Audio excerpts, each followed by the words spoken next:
Welcome to Taking Care of Lady Business, where we put the business back in lady business. Hosted by Jennifer Justice, founder and CEO of the Justice Department, a management strategy and law firm that works with female and woke male entrepreneurs, executives, talent, brands, and creatives to build and maximize their wealth, focusing in the areas of tech, consumer product, finance, media, entertainment, and fashion. Jennifer interviews entrepreneurial women who have done it all, who will be sharing their secrets on all things business, especially as a woman. These highly successful women will share strategies and insights, including what not to do and what it takes to win. And now, here's your host, Jennifer Justice. Welcome to Taking Care of Lady Business. Today, I have Cahn. She's the founder and CEO of IFundWomen and has dedicated her career to closing the funding and confidence gap for women entrepreneurs. IFundWomen is the go-to marketplace for women-owned businesses and the people who want to fund them. Cahn is a pioneer in tech and media, as you will hear. Cahn, welcome to Taking Care of Lady Business. Thank you for having me, Miss Jennifer Justice. And You're full welcome. disclosure, you are one of our investors. Yes, that is true. And we'll get to that. Yes, I love that. I'm lawyering for you, even though you're the lawyer. Exactly.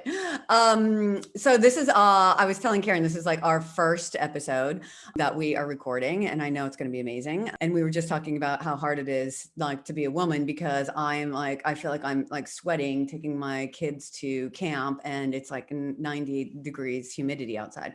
And like how we have, and you're doing it on your own. And I'm doing it on my own. Yes. Yeah, me too. All right. So that will be a theme throughout this entire thing, because, you know, mainly we're going to be interviewing women this entire time and talking about their stories of like how they are doing things and like real tactical. So let's start with your origin story. Tell us a little bit how you got started, a little bit of, you know, background with Google, and then how you got started in the startup space. Yeah, absolutely. So I grew up at Google and YouTube in my 20s. And what was amazing about that was the education I got about the internet, frankly, and how the internet was going to run, be monetized, you know, how user data and privacy. I really got a 10-year MBA in all things technology and internet. So, and had an amazing experience working at Google. So I worked for the first 6 years on search, and my territory, it was that early that my territory was New England and Canada. Like the country. Yeah. I was dragging my ass all around, you know, the Northern Hemisphere, selling ads essentially. And for when Google acquired YouTube in 2006, I hopped over the fence to the way cooler YouTube world and was running sales teams for YouTube. And the reason that I got into, frankly, the reason I even became aware of the disparity between men and women vis-a-vis funding and economic opportunities was when I was at YouTube, because it was my job to monetize the big creators. And at the time, the YouTube endemic audience was, you know, this young male audience, creating gaming videos and all that stuff. So, and I ran the CPG vertical, consumer packaged goods. So I was calling on Unilever and P&G and Pepsi and Coke and, you know, just these huge brand budgets. And the only content I really was able to monetize at scale was content made by men. And it struck me at the time because they were wanting to buy women. They wanted to buy this women's audience, but yet the content just wasn't there at YouTube. So it made me start to think like, wow, like why aren't there more women creators that are scalable, that are scaled? And for those listening, it just means that they have enough views that you can package them up and sell them to advertisers because they want to buy millions and millions and millions of views. So that really got me started in thinking about, you know, how women show up in the economic world so much differently than men do. Mm-hmm. So I wanted to start YouTube for women without the trolls. And I'm not going to get into a whole long story about it, but it did lead me to entrepreneurship, because that was my first company I started. So I was at YouTube for a while, and I was, you know, I get bored. I'm an entrepreneur. Right. I need to create things. So I was an intrapreneur there and created the first sort of native video ads on the web, which meant that I wasn't selling banners and pre-roll advertising. I was selling product placement, which for Google was completely new and actually not allowed. But I went rogue with a product manager on YouTube, and we were like, we can't keep the lights on for these creators selling spots and dots. So we've got to figure Right. out something else. Right. Long story short, I went to my boss who had just come over from Netflix at the time. And I said, hey, I have all these CPG companies that want to buy women. They want to buy the audience. They want to buy women as an audience because we're making 80% of the household purchasing decisions. Yet I don't have content to sell them. Right. So why don't we go through the entire YouTube library and place a physical stamp on every video that is made by a woman, package it up, quintuple the price, and sell it to Unilever or Coke or whoever. And he looked at me with this like blank stare, like I was like an alien from outer space. Right. He was like, well, I think that's illegal from a gender perspective, which Right. it is actually is illegal. So long story short, my idea for YouTube for women was not super well received at YouTube, not because there aren't feminists there or people that care about women. It just was too much work, right? It just really was too much work, which they ended up doing years later. Yeah. Creating a whole suite of women's content. But my first at that point, startup, I'm sure, was too much, because YouTube was such a behemoth, yes, but like where there's a will, there's a way. Are you kidding me? Like that's a bullshit excuse. Like, yes, they were a behemoth, but it was early days of YouTube where, they still didn't have the algorithms right to keep, shady content from ads. Right. Like we did this deal with Toyota. I will never forget it. Toyota was one of our first like 8-figure sponsors of YouTube, and they sponsored the Comedy Channel. And there was an abortion video. Damon Wayans did a comedy sketch on abortion. Right. They pulled the entire buy. Oh my God. Right. So it wasn't so developed. Susan Wojcicki was not the CEO. Right. It wasn't even Salar. It was even before then. So they weren't too far along to do something about it. Right. So I'm not making excuses for these big platforms, and none of us should be, quite frankly. Okay, good. Perfect. Good to know. Yeah, absolutely. I mean, they know a lot more and can do a lot more than we think and what they say, but that's not the point. The point is, I wanted to start YouTube for women without the trolls. And I brought the idea to my boss at YouTube. He was like, no way, can't do it. I was like, okay. So when I left the cushy corporate world, I had this idea in my back pocket that I wanted to do. So I rallied a couple of coworkers, my now co-founders, Kate and Sarah, and a developer, and we went and built this thing.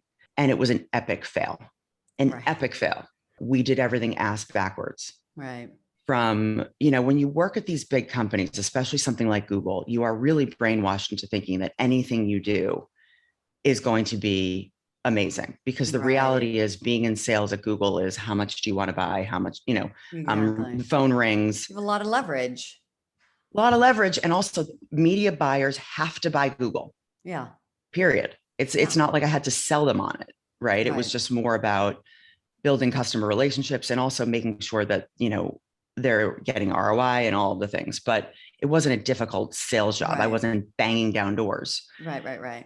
So coming from that, and also, there is this thing to this, I don't want to say arrogance, because I'm definitely not an arrogant person at all, but there was this sort of connotation of people from Google being arrogant because, it was such a great product and so on and so forth. And I never bought into that, but I did feel a bit brainwashed for sure into thinking that anything I did after that was going to be successful. Right. Because when I started at Google, I was 24.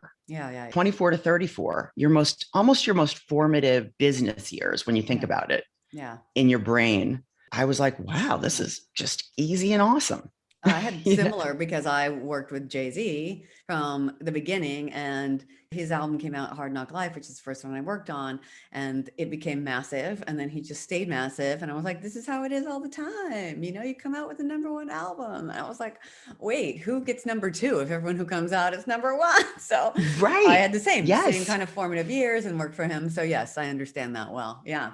So then when you segued with these friends and then what was that company called? It was called Be Proud, and the V stands for video. Okay. So it was a video-based conversation platform built for women. And the idea was that we wanted to highlight female creators who were creating content around really any topic. We had everything from sex to depression to mental health, physical health, wellness, you name it, politics, it went on and on and on. And Sounds like it we was were really before its building a media time. company. What's that? Sounds like it was before its time.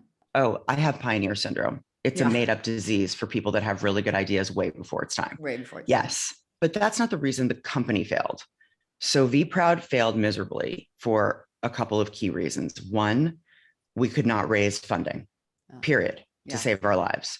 And this was one of the sort of the brainwashy things that I was talking about. So when I was socializing the idea with my friends at Google, they were all like, oh my gosh, go out and raise money for this. There's no reason that, with your pedigree and with the YouTube background and you're going to build a video platform, they'll be clamoring to write you checks. And I didn't even know what venture capital and the words even meant. Right. I'd never taken a finance class. Yeah. I'd never taken a math class. I'm very good at standardized tests. So I placed out of all of my math and science and econ classes at the University of Wisconsin on like the first day. They're like, hey, do you want to take standardized tests to get out of this stuff? I'm like, yep. Yeah. So I got out of it all and I majored in African-American studies at the University of Wisconsin. So Sounds useful for what you're doing now. Well, yes, but we didn't know that 25 years ago. Exactly. Yes. Yeah. But I didn't know how to run a business. Yeah. I didn't know how to read a P&L. Yeah. I really had no idea what it took to start a business. And so it failed for a number of reasons. One, we couldn't raise capital. I didn't speak the language. I didn't understand the conscious/unconscious biases. Right. This was back in 2014, before sort of Ellen Pao, before Me Too, before all of the talk about funding, women. None of that was a thing, right? It just wasn't. So we went out, and I did have connections. So we went out to raise capital, and I got tons of meetings. And I think a lot of people were just interested in meeting me. And, I had great connections, but we couldn't raise money. And Sarah and Kate, my two co-founders, and I looked at each other after 2 years of slogging it out and not being able to raise capital. And we also, the product was clunky. We did a lot of things backwards. Yeah. And I'm not going to say that it was a great product or a great business, because it wasn't either of those things. It was a great idea that, if funded, could have done something, right? Yeah. So at the end of a 2-year slog, we were running out of money. We couldn't make payroll. And I was like, were you self-funding at this point? Yeah, I self-funded it, which is another reason why we failed, because when you're spending your own money, it's easy to waste it. Yeah. Because you're not spending someone else's money. Like, we're a VC-backed company now at IFundWomen. So I am so careful with every dollar, because it's our runway. I'm not putting any of my own money into this thing. Yeah. And it's funded by other people's money. So I am, we want to drive a return on investment for our investors. Yeah. And so it's very different when you're playing with your own money versus investor money. So I was playing with my own money, which meant I spent way too much on technology before even doing customer discovery, customer research, beta testing, making a super scrappy MVP. We didn't do that. Right. Those are the things that we teach our entrepreneurs now to do. Right. But we didn't do that. We failed. So, for the listeners, it's like, this is really to educate everybody. Talk about what an MVP is, just quickly on the side. Yeah. An MVP is a minimally viable product. So it basically means a pilot or a prototype. So the idea when you start a business is you want to prove demand before you invest in supply. And by supply, I mean building out your product and spending lots of money on engineering and this, that, and the other before you even know that your users or your customers are going to want to use it. So in other words, an MVP, a minimally viable product, it's literally exactly what it says. It's a product that works just enough for that one thing you want your user to do, so you can test it out and for them to give you feedback. Right. So for example, if you're in film, right, you would cut like a little teaser or a sizzle reel or something to show what the thing is going to be about and maybe who the actors are in, and then you're shopping it around, right? But it's not the whole film, obviously. Right. Or it's a concept, a treatment. No, that's a really good analogy for people to really understand, because back to your point about you didn't know venture capital, how to start a business, where does one find that? It's not like you Google it and how do I, and that's just it. It's there's all of these tricks and trades and different wording and sayings that we're like, I don't know what that means. Like, and you Yes. feel stupid asking what it Yes. means because, you didn't take the finance class, or you don't have a group of like friends in finance, and you can't go to them. And Or so even it's great. startup founders. Exactly. I'm Yeah, not in Silicon Valley. I'm in New York. I'm not with the exactly. bros. I was in the media business with brand Wow. people. Yeah. And like, they're all giving each other money and advice, and the same, people to work for and with, and yeah. So it becomes this hamster wheel. So then when did you pivot from Be Proud to I Found Fund Women? So when we were running out of money, I was like, we're out of money. I'm not putting any more of my money into this thing. Like, let's just do a Kickstarter to make payroll. So we did a Kickstarter, and I very quickly learned when we put up the Kickstarter that crowdfunding is literally just sales and marketing. Yeah. And that's me. I'm a sales monetization guru lady. I can sell ice to Eskimos, basically. So when we put up the Kickstarter, and I quickly realized like, oh, this is just going to be a million calls a day, like getting people to fund this thing. And so I did. My first job was in inside sales as a telemarketer, where I had to make 80 phone calls a day. So I went into telemarketer mode. I'm not kidding. And was calling everybody I ever knew. And I was like, hey, will you support our startup? We're really trying to change the world for, women in video and women, the female creative economy, and creating economic opportunities for female creators. And so many people got behind it, which was great. We raised $30,000 in 30 days, which, Jennifer, it was the hardest thing I'd ever done. I'm not kidding, because I was just calling and begging people for money. Yeah. And it's kind of what crowdfunding is, to be honest. It's what it was. We've evolved it to be, a real exercise in starting a business. But there was a couple of key things that I learned in that exercise. Number one, why isn't every entrepreneur, I don't care what your gender is, why isn't every entrepreneur doing crowdfunding as the first stop on their funding journey, before they waste all these years tracing VC, before they go into credit card debt or any kind of debt, which is what most entrepreneurs do to fund their businesses? Before they go into debt, funding a business that's likely going to fail, use crowdfunding as a demand gen platform.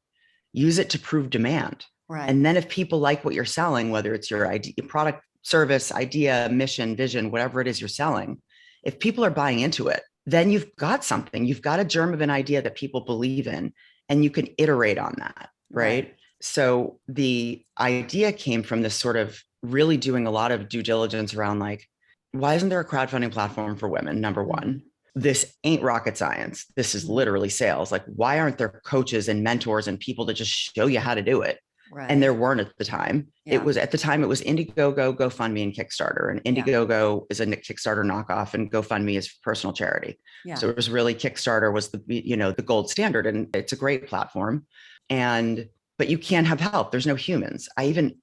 So the impetus for us starting it was, this is a great way to get funding.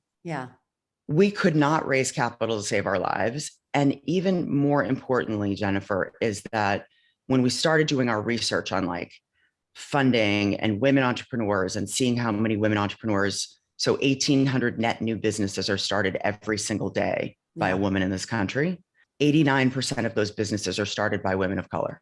Amazing. So my two white co-founders and I, white co-founders of privilege, I had Google pedigree, had great connections in New York. We said to each other in conversation, like, if it's this hard for us and we are so privileged, how hard must it be for our sisters of color who have none of the privileges that we have, including the color of our skin, including the access? And so we thought, like, this is a massive problem and we want to solve a big problem. And so we sunsetted the first startup, Be Proud, which was, it was hard and emotional for like a hot minute. But because IFundWomen was so much more important of a calling, we didn't mourn the loss of Be Proud for too long. The biggest thing on that one was we had made so many videos. We were a video platform. We were also video creators ourselves. And the videos that we made were talking about were sensitive topics back then, right? And so we had to go and unlist, I believe it was almost 1,000 videos from YouTube, from Google search and from YouTube. We had to put them on private. And that was sad. I remember Sarah Summers, my co-founder, and I, we were just like, click private, because At that point, we were pivoting and starting a fintech company. Right.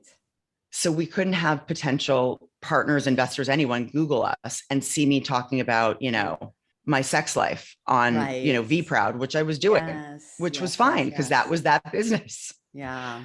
So that's what brought us to IFundWomen. We were female founders who could not get funded. Right. And we wanted to help solve the problem. So here you are, though, you start another company, which is for funding women, but you still need to get funded for this one, So I want to put a pin in that because I want you to talk about what crowdfunding is, because I think a lot of people don't really understand what it is. And so can you just concisely say what IFundWomen is and how you're helping the women, fund their businesses? Well, and men, of course. Yeah, but, of course. What kind of businesses those are that usually are the most successful? Yeah, great questions. Okay, so I'm going to tackle the first one first. And yes, we absolutely have men. Mixed gender co-founder teams perform better. And men are totally welcome. But we're focused on women, obviously, because 97% of venture capital goes to men. Yeah. They don't typically have a problem. Right. Okay, so IFundWomen is now what was started as a crowdfunding platform 5 years later has evolved into a full suite funding marketplace with multiple products to drive debt-free capital into the hands of early stage women entrepreneurs. And debt-free capital means you own all the equity of your company. You don't owe anybody anything, which I think is a misconception in crowdfunding. People think that they kind of get a portion of the company because people have crowdfunded albums and they get a royalty or something on it. But yes. That's a great point. You won't owe anybody anything. Instead, what you get incentives or what do they offer? Yeah. So crowdfunding, that's a great point. So there's two kinds of crowdfunding. There's rewards-based crowdfunding and there's equity crowdfunding. And rewards-based is really cash. That's what we do. So essentially you are an entrepreneur who has an idea, or you have a product, or you have a service, or you have a mission or a vision or a dream, whatever it is, you're just starting out and you need to raise cash really to fund the earliest days of your business. So you might need to build your proof of concept. You may be past that and you want to get your first customers. You want to do some market testing. You might be an established business who wants to launch a new product and wants to see if your customers want it. So there's lots of different stages of businesses that are great for crowdfunding. It's not just for early stage. We have businesses that have been in business for 10 years, brick and mortars, who crowdfunded during COVID. They crisis crowdfunded because they, had to. Yeah. So it really runs the gamut. But the beautiful thing about crowdfunding is that you are in complete control of your raise, which means that you're essentially putting up a professional video. You're talking about your business. You have your rewards, which are perks that people can buy in exchange for cash. So if you think about it, it's kind of like e-commerce, but the cool thing is it's for, if you're a SaaS B2B company, you can do it. Right. We're sector agnostic. So we have companies from blockchain, fintech apps, remittance apps, right, which is all jargon, right? Big data companies to farm to table restaurants, to yoga studios, to, parenting products, whatever. Yeah. It doesn't matter what you're selling. Especially, I want you to, I'm sure you have a lot of business services people that listen to your podcast. Yeah. Business services do the best actually on IFundWomen. Yes, because they have a service to sell. Yeah. And it's oftentimes an amazing service because it's being run by women and women are awesome. Yeah. And you can sell your service to new customers at a discounted rate. So I'll give you a good example. So there's a SaaS company out of North Carolina that ran a crowdfunding campaign. And they were like, SaaS as service as a software as a service. Yeah. Yes. Yeah. Software as a service. So it's kind of like a MailChimp. Yeah. Right. Or a Slack. Adobe, software as a anything service. like that. Yeah. Exactly. Any software you would, subscribe to every month. They were like, how are we going to crowdfund? And how are we going to sell our services? Well, the answer to that was, okay, you are trying to get beta customers. They were post product. They built their product and they were now trying to get their first customers. So we developed this thing called the IFundWomen method, which is really just a suite of tools that completely demystify how to crowdfund from creating a P&L for you to creating your reward strategy. So with their reward strategy, I said, okay, let's make a list of who would you want to be your beta customers? Who are you trying to sell into? And so they had this laundry list of about 100 small businesses in their local area that would benefit from this software, right? Which was a $10,000 an annual subscription, enterprise subscription. Yeah. I said, okay, which was going to be. I said, okay, you need to get beta customers, and beta customers are not going to pay $10,000 for your beta product, right? But they might pay $2,500, right? Or they might pay $1,500. So, but you don't want to do that for too many. You don't want to do that for all 100 on your lead list. Exactly. You want to do it for 5. Yeah. And it was really a lesson in just sort of business strategy. Right. So crowdfunding is just literally starting. It's all the things you do for crowdfunding: selling, marketing, getting your target audience together, understanding what's going to take for them to buy, understanding the price points at which they will buy, understanding their buying motivations, right? This is all just crowdfunding. So they put up all services that you guys help them with. This is all services we help them with our coaching platform, which was our second product. Yeah. So long story long, they successfully crowdfunded and got their beta customers. Yeah. I think most people think of crowdfunding as the speaker cooler or the Pebble Watch or the Veronica Mars movie, or these tangible, or like the cool new jacket that zips into a bag or whatever. Yeah, exactly. But you don't have to have a physical product that people are buying in order to crowdfund. Anyone can crowdfund. Right. It's just a function of preparation. Yeah. Understanding your network of customers who would want to buy into your vision. Yeah. And by customers, I mean, you have 2 sets of customers for crowdfunding.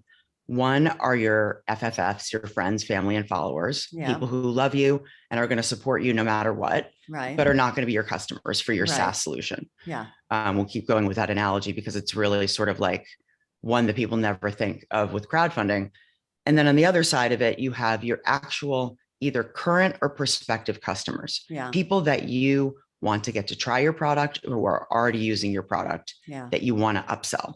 Yeah. So all of this learning is the IFundWomen method. Yeah. And our second product within the marketplace is a coaching product where it's e-coaching, private coaching, 30-minute sessions where we solve one problem for one entrepreneur in one session. Yeah. And you can talk about, obviously we teach on how to raise capital, how to crowdfund, but also how to build a tech product if you're a non-technical founder, right? How to set up your Google Analytics, how to do retargeting ads, how to do your audience messaging and marketing. We have subject matter experts on staff at IFundWomen that coach on this stuff, and we do it for free with a huge freemium product. Right. Freemium, for those who don't know, is it's like Spotify. Is Spotify still freemium? I think so. Yeah. Yeah, with ads. So if you do the free Spotify, and this is not a hashtag, not an ad.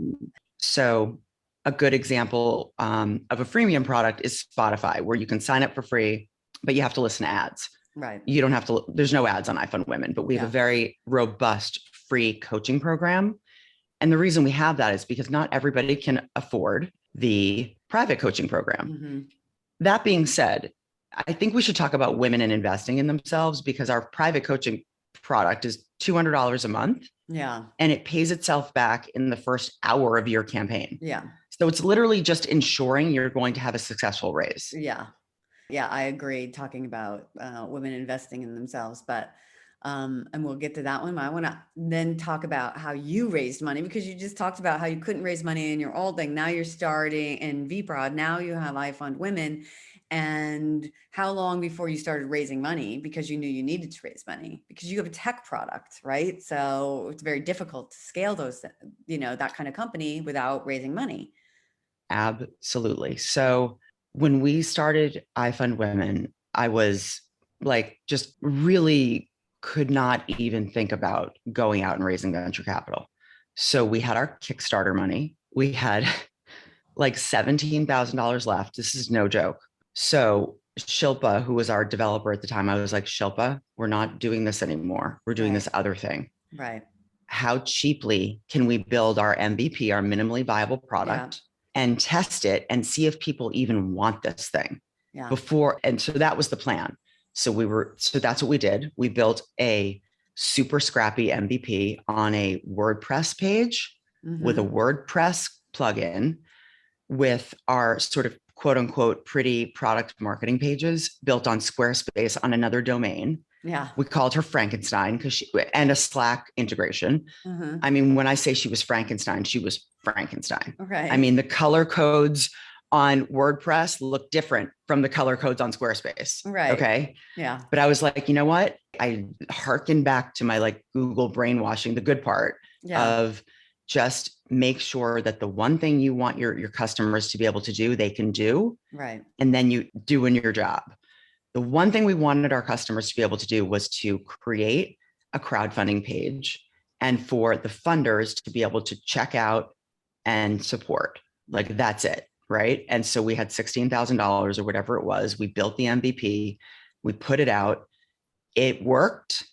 It was wildly successful. We had revenue and we generate revenue right away, right? So because we take 5%, which is not a lot. It's not, keeping the lights on, but at the beginning with this one product, but we were revenue positive from the beginning. But more importantly, the demand for the platform it actually broke the platform.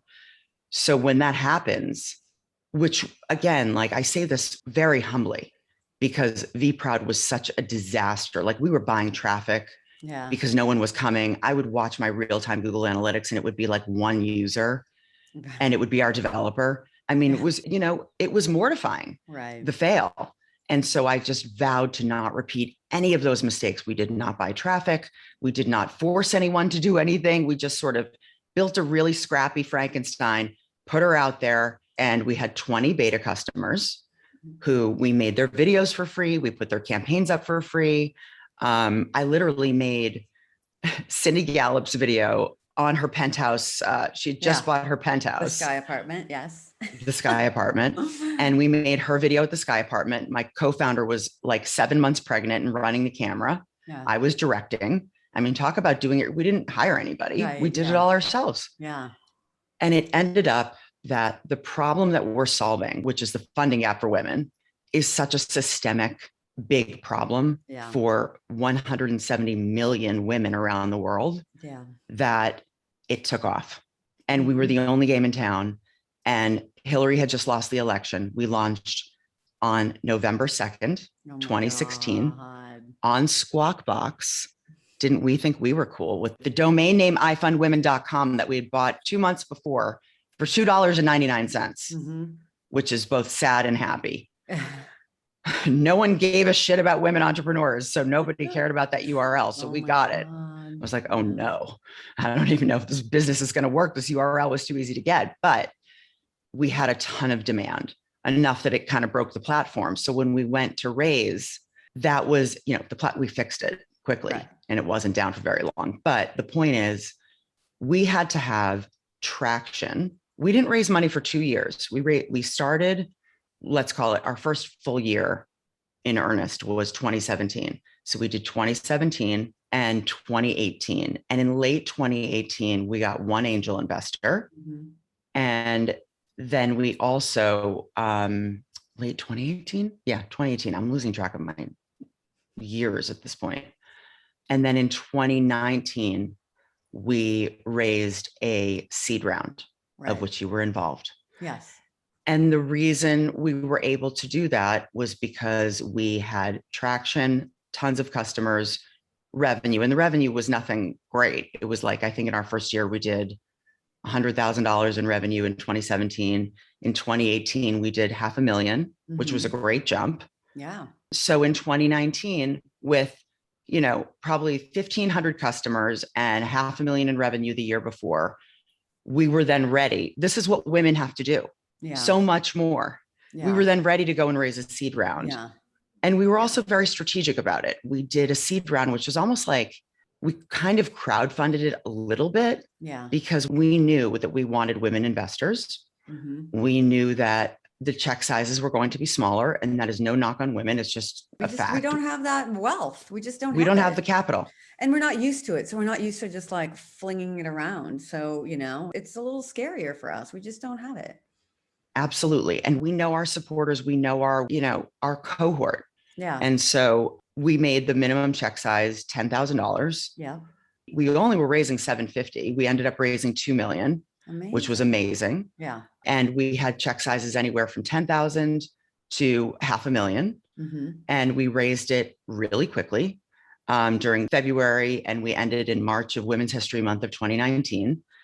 We planned it out. One of the reasons it was successful was one, the traction, the revenue, and the people that we invited to participate in the round were all feminists, both men and women, but mostly women were women, you know, in New York, a couple in LA, a couple in Toronto, but mostly New York women who got the problem, who were entrepreneurs or financiers or, you know, women in the funding world who got it, who have been through what we'd been through, who'd walked our shoes. So you, Sally Krawcheck, Rebecca Minkoff, you know, and then there are funds like Able Partners who were investing in lots of women-owned businesses and other funds. So that was a great experience because it validated, it was further validation that we were solving a problem that really needed to be solved. Yeah. And that felt good. Yeah. And we raised way more than what we needed, which was awesome. Yeah.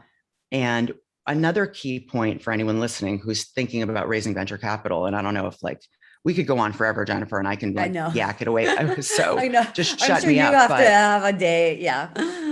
You have other things, but yeah, go ahead about venture capital. Just very quickly, we raised on all common stock, which basically means there's different ways to raise, different forms that you can raise an equity round and different ways to raise capital. And I'll just say this and be done, and then people can research it, or I'll come back and talk about it more if you want. Yeah. But at the end of the day, I want the employees of IFundWomen to own the company and the employees of IFundWomen when we exit or IPO to get rich. Yeah. Okay. Because my company is made up of majority minority people, both men and women. Mm-hmm. And when I say minority, people of color. Mm-hmm. And my larger macro goal in life is to create intergenerational wealth for people of color. I was an African-American studies major. So now it all comes full circle. Yeah. So when we went to our lawyers and they were talking about terms, luckily we had an unbelievable advisor, a man who was said, you're doing common stock. You're not doing these preferreds. You're not doing a safe. You're not doing notes. And, you know, again, we'll describe this in another podcast, but you're doing common stock. And I was scared because I was like, nobody does that. Like nobody's going to want to fund this. Right. And he was like, you know what, if they don't get it, then they're not in. I'm like, okay, so I'm going to take this like white man, big swinging dick energy and like take that and run with it. Because even though I seem like that, I'm really not. And I was petrified of venture capital because I had such a bad experience with it. Right. You know, so. Well, because you don't know, you know, we don't know all the lingo. I remember being in a room where somebody was talking about dry powder. And I was like, what is that? And I was like, oh, it's extra money. Like, just say it, you know? Oh, I just learned something. Thank you. I mean, yeah, but it's so ridiculous. It's just not meant for us. It's like using sports analogies constantly in business talk. Dry powder. Yeah, it's gross. Ridiculous. Literally has just same amount of syllables as saying, I just need some extra money hanging around. More runway. How about exactly. that? It's like ridiculous. So you raised this a seed round, which is literally, define what a seed round is to you. Well, a seed round is meant to be when you have a seed of an idea. Yeah. And venture capitalists want to get in on the earliest round at the lowest valuation. Yeah. So we raised on a $5 million pre-money valuation. Mm-hmm. And again, that's after having $500,000 in revenue the year before and tons of customers and tons of all the things and being in the New York Times and blah, blah, blah without a publicist and, you know, and so that's what a seed round is. It's your first round. So, well, it could be your second. So we raised, I mentioned, from an angel. Yeah. So some people will do an angel round, which means you're getting checks that are, you know, 10,000, 20,000 from angels, and angels are wealthy individuals that you know personally that believe in your mission, or it could be an angel syndicate or whatever. Yeah. And then the next round is a seed round where you're getting checks.